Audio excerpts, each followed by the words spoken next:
Two guys, same retirement community, same age, same year they both quit working. One drives a Buick that's older than his youngest grandkid. The other just leased a boat he's used twice and joined a country club he plays maybe 6 times a year. Guess which one's actually fine? I'll give you a hint. It's not the boat. I've known both of these guys my whole life, in about a dozen different versions. And the quiet one, the Buick guy, he's not quiet because he was born with money, or because he's cheap, or because he's scared to enjoy himself. He's quiet because somewhere along the way he looked at 7 things everybody assumes you just pay for. And he said no. Not dramatically. No big announcement. He just stopped. The other guy's one bad market year away from a very uncomfortable conversation with his kids. So today we're going through the 7 things. The ones the people who actually end up comfortable in retirement quietly stop paying for. Some of these are going to sting a little. That's fine. Stick around, because number 1 alone can run you 6 figures over the course of a retirement, and I'd bet money you've never once questioned it. Number 1 is the one that costs the most and gets questioned the least. Your financial advisor's fee.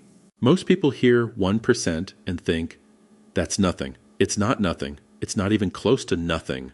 That 1% doesn't just come out of your account once. It comes out every single year, whether the market's up, down, or your advisor did anything at all differently than a computer could have done for 1/10 of the price. And because it's a percentage, it grows right alongside your money. You're not just paying a fee. You're paying a fee on the fee's own compound interest forever. Run the math on something like $1 million over 20+ years, and depending on how you count it, the fees themselves, or the fees plus everything that money would have grown into if it had stayed invested, you're looking at somewhere between $150,000 and $500,000. Gone.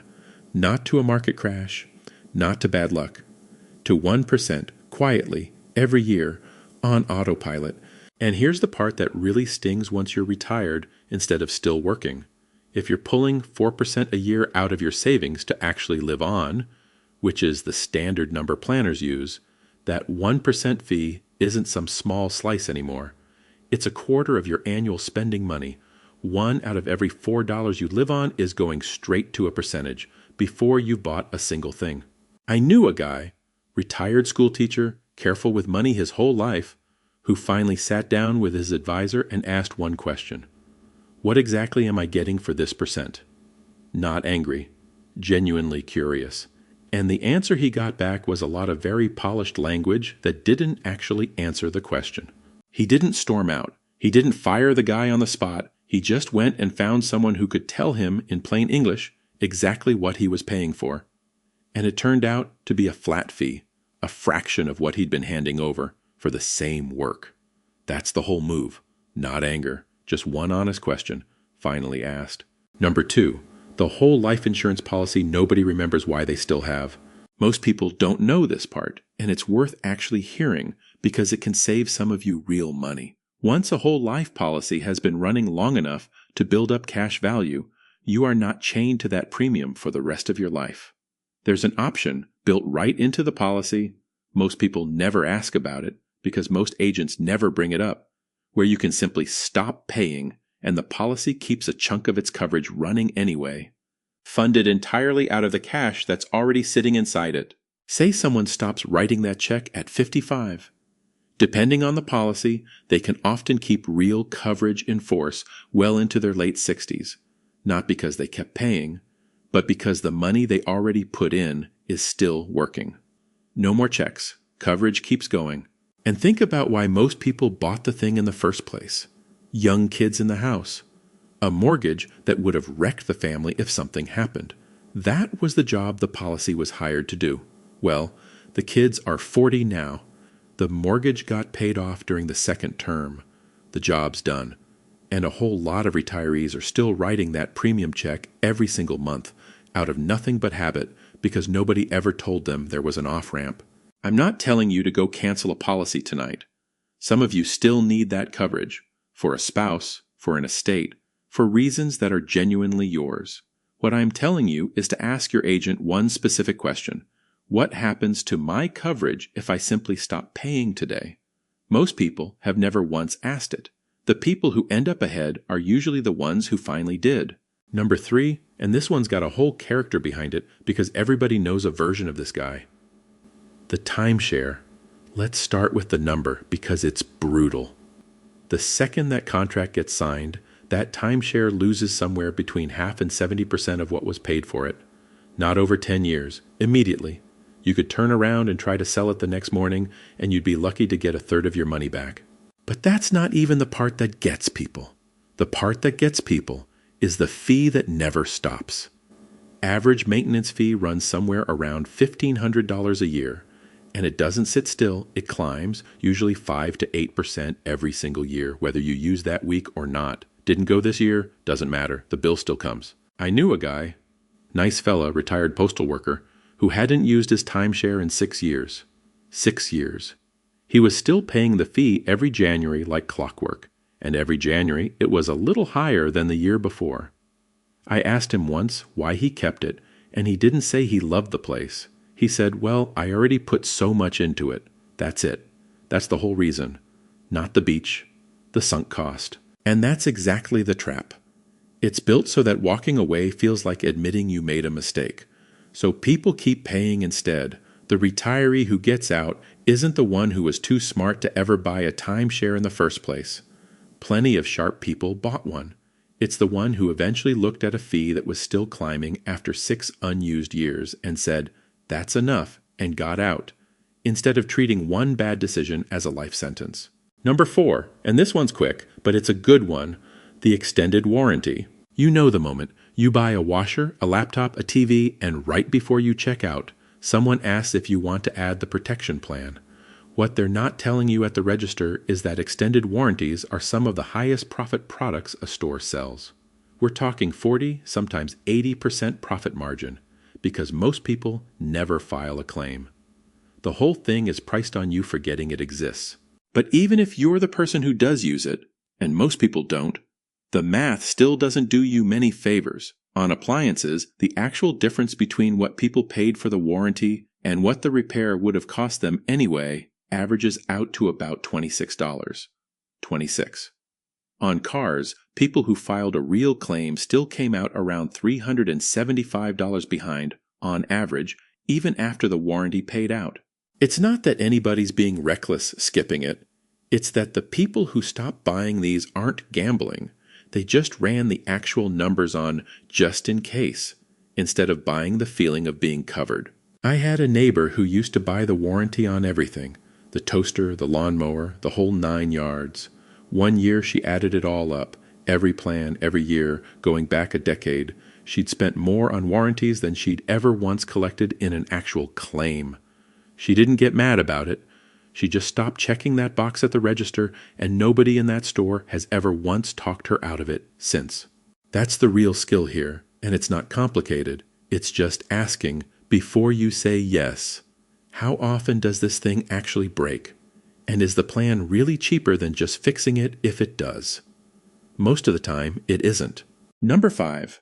The second car sitting in the driveway. A puts the real cost of owning a car, insurance, gas, maintenance, the thing depreciating the second you drive it off the lot, at somewhere north of $11,000 a year. Not the payment, the whole cost, all in. Now think about what that second car is actually doing for you in retirement. Nobody's commuting anymore. Nobody's racing to 2 different jobs at 2 different ends of town. Most retired 2-car households, if you're honest about it, have 1 car that goes everywhere and 1 car that mostly goes to the grocery store twice a week and sits in the driveway the other 5 days. That's an $11,000 a year parking spot. I knew a fella who actually sat down and did the math on it, figured out what he was spending per mile on that second car, sitting there depreciating, versus what a rental would cost him for the handful of times a year he'd genuinely need a second vehicle. The rental one, it wasn't close. He sold the car, and near as I can tell, nobody in his life even noticed it was gone, except his bank account, which noticed plenty. Number 6, the country club, or the yacht club, or the golf membership, or whatever version of it you've got.